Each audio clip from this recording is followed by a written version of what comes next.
welcome to Talk to Kimi. Today I'll be speaking to one of the most consistent and funny acts in Scottish comedy, Gary Little.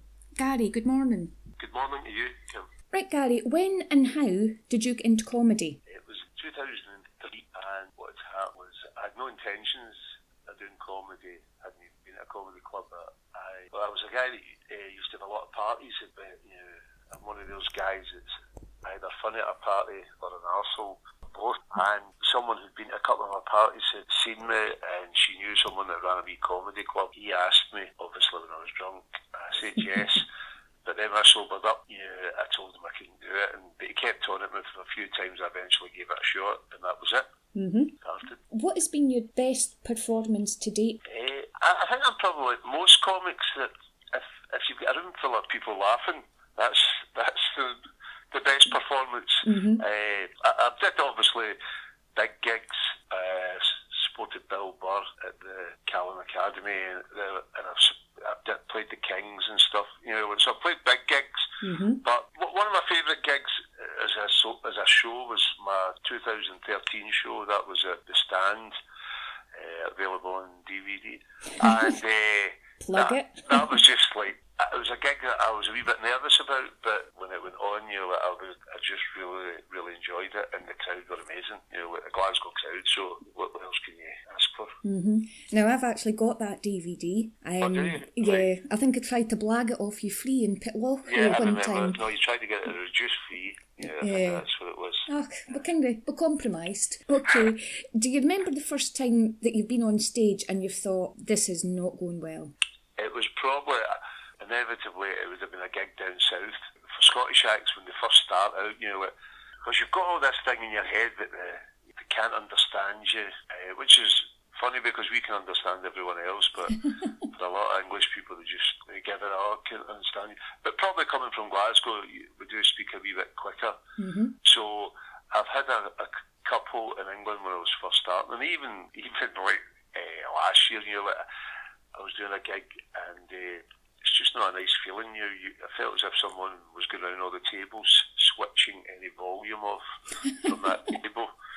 So it was just like, this is getting quieter. But it's hard not to take it personally. But sometimes just the dynamics of the evening, it's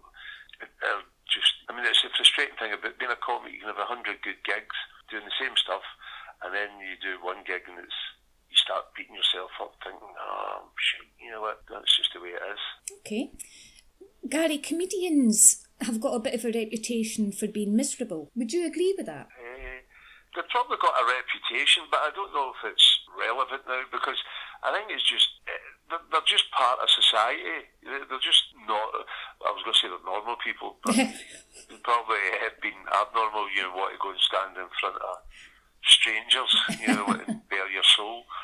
But I think there's just probably the same percentage of happy people than there is miserable. Okay. Miserable, it fits in better. I think you want to probably know more about somebody if they've been miserable or... As you just said there, obviously standing up and baring your soul. Your material's mostly based on your own experiences. Yep. Do you think that's why people enjoy your shows so much and why they keep coming back to see you? Well, I suppose, just like a lot of the thing again with comedy, it's all subjective. Some people like one-liners like Jimmy Carr and stuff like that, or puns like Tim Vine.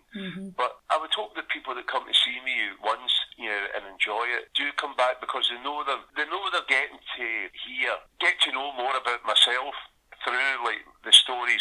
I mean, you can watch some acts and they're really funny, but you don't know anything about those people, which is fair enough for some people, the audience.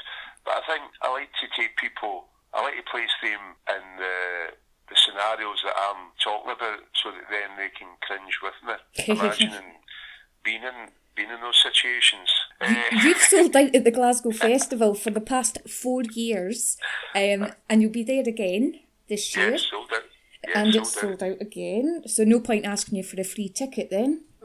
No. Have you got anything else coming up this year?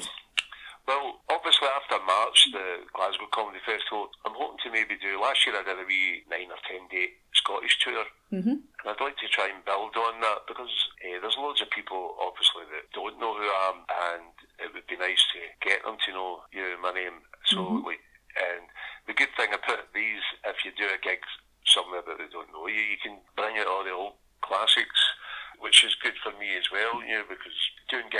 Glasgow and stuff, you've got to keep turning over the material. But then I've got the Edinburgh Festival. I've just agreed today to do the stand 3, which is a 180 seater. So hopefully I'll build on the last 2 years. I'm still relatively a novice with the Edinburgh Festival. I've only done 3, so I'm hoping to build on. I had a really successful one last year, and I've also been nominated for the Best Club Comic and Chortle Awards, which, like, how my name get in there, I have no idea, but it would be great to have that on my poster. Right. I don't see why you've got no chance of going on and getting it, Gary. It would be well deserved. Oh, well, yeah. It was nice. It's nice to be even in the shortlist.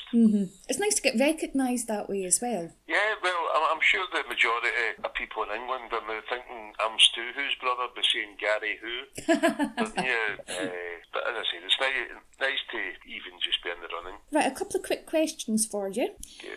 If you had a brainwashing machine and you could use it on anyone, who would it be and why? Well, I would like to use it on all those voters who voted no in the Scottish referendum last year. I don't even know if you need a brainwashing machine now. I think you could just let them see what's happened since then, and I think they wouldn't need the machine. But for those sort of diehards, I would just plant it right on their skull. Okay. A very close friend of yours is up in court and he's facing jail. Now he asks you to lie under oath to save him from sentencing. Do you do it? Well, a couple of things. It depends. If I owed him money, then I would probably be an honest guy. I suppose it just depends on what he's up for. I would. It doesn't sound good if I go, no, I would lie for him. But if you could maybe avoid, like murder or anything like that, or attack somebody, if it was, I would. Well, this is on record, isn't it? It is, I would probably say, no, I would not. How dare you ask me if I would lie in court? Okay, and you sound properly annoyed about that question, so just questioning your integrity there. Exactly. And as someone who's stood in a courtroom and told the truth on numerous occasions, I'm not going to change that. Okay, Gary, last question before I let you go. Okay. What is your favourite knock-knock joke? Knock-knock. Who's there? It's the drug squad. Open the door, we've got a warrant. It's not exactly the snappiest joke, but it was a true story. So. All right, okay. Yeah. Oh, I lost out on my who's there. I know. Right, well, Gary, listen, best of luck for the Glasgow Festival again this year, and hopefully I'll be able to come through and see you in Edinburgh at the stand in August. Yeah, definitely. Thanks again for talking to me today. No, thanks very much, Kim, and best of luck with the rest of the interviews. I'm sure there'll be a lot more interest in this one, but thanks anyway, all right? Oh, you're very welcome, Gary. Thanks very much. Okay then. Okay, cheers. Bye. Bye. Bye.